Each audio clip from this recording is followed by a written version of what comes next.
welcome back to the Pacific Crest Trail.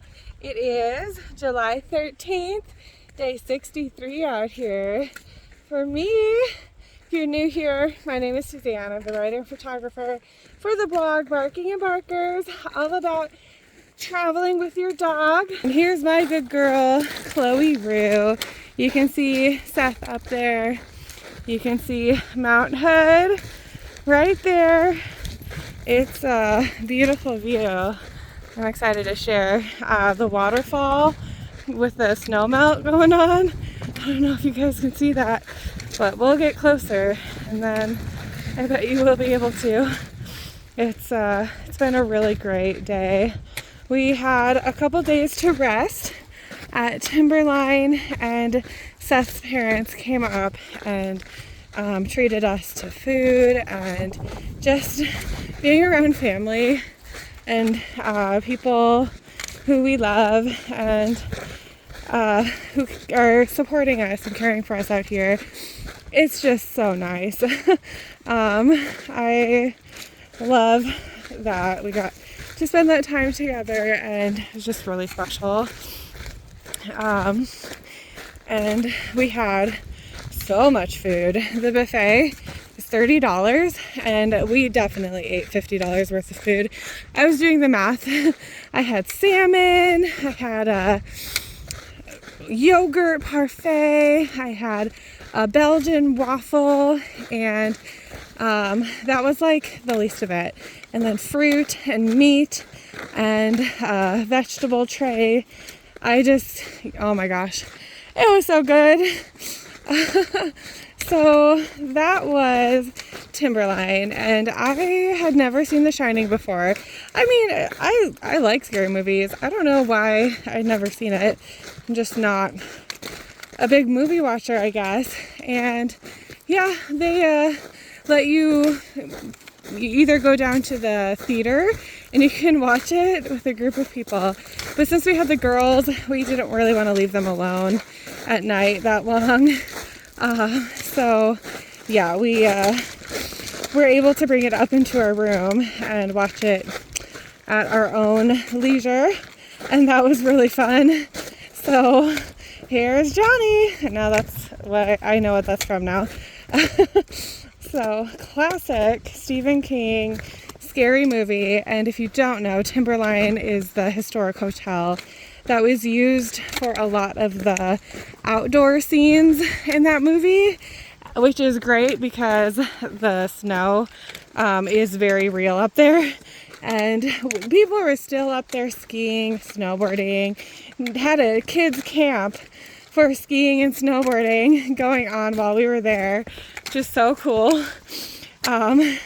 Yeah, so that was really fun. I really enjoyed being there and having those rest days and just eating a lot. That was really fun. So yeah, here we are. Now we can't see Mount Hood anymore, but look at that view. Look at how far we've come already just while I've been videoing. So we're doing great. The dogs were so excited to be back on the trail. I think they felt a little bit cooped up at the hotel. This is a little scary. There we go. Timberline is very expensive, and it is $75 per dog, but you only have to pay it once. And they do give you doggy beds and bowls, special bowls for them. Why don't more hotels do that? I mean, the number of times Chloe's like drinking out of a cup, like a coffee cup, because I like forgot her fold-up bowl in the car. Like, that's really, if you're paying a pet fee, they should give you a dog bowl. But I did like that. I like that they work really hard to accommodate them, and they had their own little bandanas and treats that the dogs got. They didn't give us poop bags, but we have our own, so that's okay. But yeah, so just a really cool historic hotel experience, and it was really great to see family, because Seth's parents really, they do feel like family at this point. So yeah, that was quite fun. And the girls, while they may have felt a little cooped up, they had to go out like a side exit. So basically, like, it probably used to be the servants' elevator. Or now I guess the service elevator is what they called it. That's what the dogs had to use to go outside. And it was kind of a ways to get down there too, from the second floor all the way down outside. But you know, there's some fireweed. So pretty. It was still good, and they were so excited to be back out here. We said the classic, want to go for a walk, and their tails were wagging. Then there's a ski lift that still goes like year round, and people can go up and just enjoy the views and walk down or ski down nowadays. So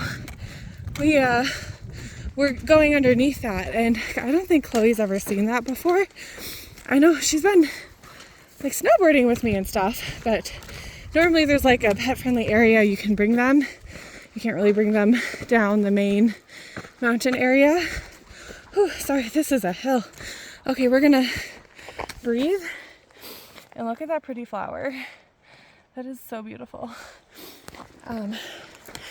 Yeah, so anyway, they got excited about the ski lift. She thought the shadows were people or dogs or deer or something just like running across the like scenery, and she like stood on her hind legs and was like, are you ready to play? It was really cute. Then they saw snow, and they had to roll in the snow, eat the snow, play in the snow. They had a great time with that fresh patch of snow up there. And yeah, Chloe has been doing super well. She will sometimes bark at dogs when we're going past them on the trail, or like if we're in a social situation where dogs are allowed and they get like within 10 feet of her, she will sometimes bark. And we've been working on it and rewarding every time that she's able to ignore a dog, and like using some body language stuff that I have recently learned about. And yeah, working really well, and she was awesome at Timberline. And there's been a few day hikers who go out from Timberline and go explore from that point, and a lot of them had dogs, which I appreciate. And Chloe did awesome. So yeah, that's been really good. And Freya was super happy to see her grandparents. She got to sit in the front seat of the truck for a heartbeat, and she was like, oh, I don't want to leave. But then once she got on the trail, she was also very excited. So yeah, hard to say goodbye, but we're so excited. We'll be seeing them again in Canada once we get there. They are our ride, so that's really awesome to think the next time we see them is going to be once we get across Washington, the 500 some miles to cross the state. So we're getting really excited about that. We're also excited for our last zero in Oregon, which will be Hood River, and we have some friends coming up to cheer for us as we cross the bridge. So that's really cool. I'm excited for that too. But yeah, that's what's coming ahead. Things I've learned, I guess, how important it is to rest on the trail. The last couple days, we weren't going that hard. We were doing, 10, 8, we had like a 13-mile day, but it just stretched out so much. So we were out there for a 10-day stretch, and it gets tiring.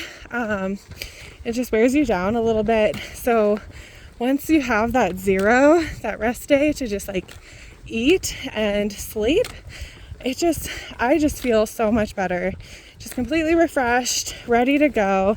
I was excited to be out here hiking today, and so are the dogs. So that rest break, it just means the world. Your body needs it, and just listen to your body for when it's time to rest. Come on, my friend. Oh, and here's some avalanche lilies. Chloe was smelling them. They're so beautiful. See if we'll focus. There's a Chloe who tied herself up now. Had to smell the flowers. But yeah, so we're onwards and northbound. So I hope you guys are doing well and take those rest breaks when you need them, because they make a world of difference. Chloe sends her love with her crooked pack from being all twisted up after smelling avalanche lilies. Happy trails. Until next time. Cheers.